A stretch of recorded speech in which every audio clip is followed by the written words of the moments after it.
Dobrodošel v dnevnem podkastu, kjer raziskuješ najpomembnejša vprašanja življenja skozi misli in nauk starih stoikov, kot so Seneca, Epiktet in drugi. Vsak dan ti prinaša novo lekcijo o življenju, prilagojeno za človeka v modernem času. Današnja stoična misel je od Mark Aurelij, Meditacije.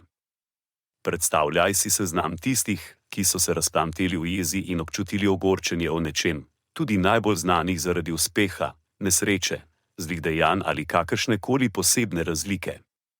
Potem se vprašaj, kako se je to izšlo. Dim in prah, stvar preproste mitologije, ki skuša postati legenda. Konec citata.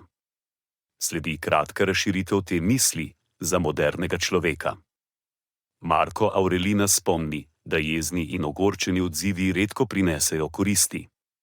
Našteva primere ljudi, ki so zasloveli zaradi svojih uspehov, nesreč, zlih dejanj ali posebnih razlik. Vsi so doživeli trenutke jeze in ogorčenja, vendar kako se je to izteklo? Kot dim in prah so ti trenutki hitro minili, ostala pa je le prazna legenda. Za primer vzemimo vodilnega poslovneža, ki je znan po svoji eksplozivni naravi.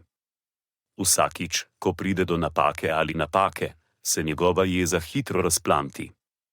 Vendar pa je tisto, kar ostane po teh izbruhih, le razdvojen tim, poslabšano delovno vzdušje in nezadovoljstvo. Kot dim, ki se hitro razprši, tudi koristi takšnega obnašanja hitro izginejo. Ali pa pomislite na zvezdnika, ki je zaslovel zaradi svoje talentiranosti, vendar je postajal vedno bolj ogorčen nad medijskim pritiskom in kritikami. Kljub njegovemu uspehu je ta jeza postala njegova zgodba, ki je hitro izginila v prah. V obeh primerih je jeza ali ogorčenje služilo le kot kratkoročno olajšanje ali obramba. Na dolgi rok pa je povzročilo več škode kot koristi. Zato nas Marko Aurelij spodbuja, da se izogibamo takšnim negativnim reakcijam in raje razmislimo o posledicah, preden se prepustimo svojim čustvom.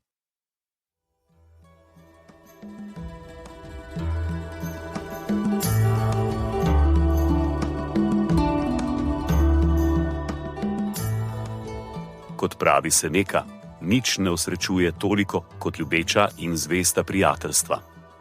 Zato podeli to epizodo z nekom, ki ti je blizu in ne pozabi slediti podkastu, da boš lahko obveščen, ko bodo objavljene nove epizode starih modrosti stoikov. Želim ti polno preizkušenj in poguma v tem dnevu.